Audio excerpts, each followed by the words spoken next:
Troisième dimanche de l'Avent, année liturgique A.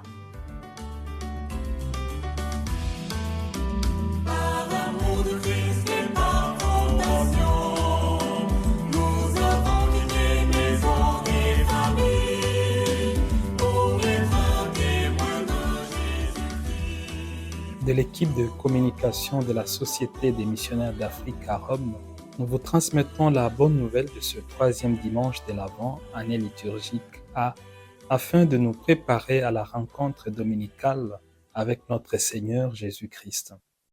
La première lecture est tirée du livre du prophète Isaïe, chapitre 35, versets 1 à 6 et 10. Le psaume est le 145-146. La deuxième lecture est extraite de la lettre de Saint Jacques, chapitre 5, versets 7 à 10. Enfin, l'Évangile nous est donné par Saint Matthieu, chapitre 11, versets 2 à 11. Nous vous proposons à présent un texte de notre confrère Guylain Bilisi pour nous accompagner jusqu'à ce dimanche. Nous célébrons aujourd'hui le troisième dimanche de l'Avent, le célèbre dimanche de la joie. Avant d'entrer dans le message des textes bibliques, rappelons d'abord la logique derrière les textes liturgiques, surtout pendant ce temps de l'Avent. La première lecture est une prophétie. Dieu parle par ses serviteurs, les prophètes, d'une promesse. Le psaume, surtout l'antienne, est une prière pour que cette promesse se réalise. Et dans l'Évangile, on voit Jésus réaliser cette promesse. La joie à laquelle nous sommes appelés ce dimanche est en fait le fruit du salut que Dieu apporte. Dans un moment d'incertitude et de trouble, le sort du peuple de Dieu était loin d'être garanti. La Syrie menaçait tout le petit royaume d'un côté, et de l'autre côté, l'Égypte faisait trembler ses voisins. Au milieu, il y avait le peuple de Dieu. Pire encore, le voisin direct du Juda, le royaume du Nord et la Syrie, ont fait alliance pour contraindre Juda à les rejoindre contre la Syrie. Donc nous parlons ici de Syrie et Assyrie. La situation était donc critique. Au milieu de tout cela, le prophète Isaïe appelle son peuple à la joie, car le Seigneur vient le sauver. Ce salut se traduit par une renaissance et une restauration. Le prophète parle symboliquement du désert qui refleurit. Ceci veut dire que la gloire et la splendeur de Dieu seront visibles, même dans la nature qui jadis était complètement morte. Elle revit et revoit la gloire de Dieu. Un autre signe de la présence de Dieu et son salut au milieu du peuple sont les guérisons. Les yeux des aveugles voient, les oreilles des sourds entendent, les jambes des boiteux marchent et la bouche du muet parle. À ceci s'ajoute la libération de ceux qui étaient captifs.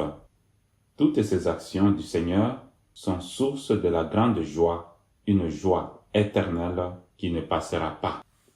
Le psaume responsorial est une prière pour que cette prophétie se réalise. Viens, Seigneur, et sauve-nous, dit l'antienne. Sauve-nous de la famine, de l'oppression, de l'injustice, de la cécité, en bref, que le Seigneur règne dans notre vie. Dans l'évangile tiré de Matthieu, Jésus réalise cette prophétie.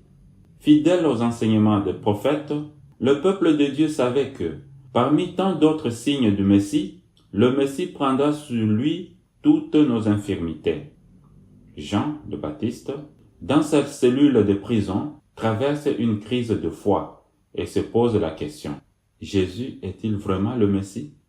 En effet, il tarde à faire venir la vengeance de Dieu, vengeance dont Jean avait particulièrement besoin dans sa prison. Mais Jésus répond en pointant sur ce que les Écritures disent: la restauration. Les aveugles retrouvent la vue, le boiteux marche, les lépreux sont purifiés, les sourds entendent, les morts ressuscitent et les pauvres reçoivent la bonne nouvelle. En d'autres termes, les promesses de Dieu du salut sont réalisées en Jésus. C'est la source de notre joie profonde. Dieu nous sauve en Jésus. Au départ des envoyés de Jean, Jésus rappelle le message de celui-ci au peuple. Jean est celui qui criait dans le désert. Voici que j'envoie mon messager en avant de toi pour préparer le chemin devant toi. Le salut de Dieu demande qu'on prépare un chemin pour Dieu. Dieu nous sauve, mais nous devons accepter ce salut pour avoir la joie profonde. Le temps de l'Avent n'est pas seulement le rappel de la naissance de Jésus, il y a longtemps. C'est surtout l'attente de la venue de Jésus dans la gloire.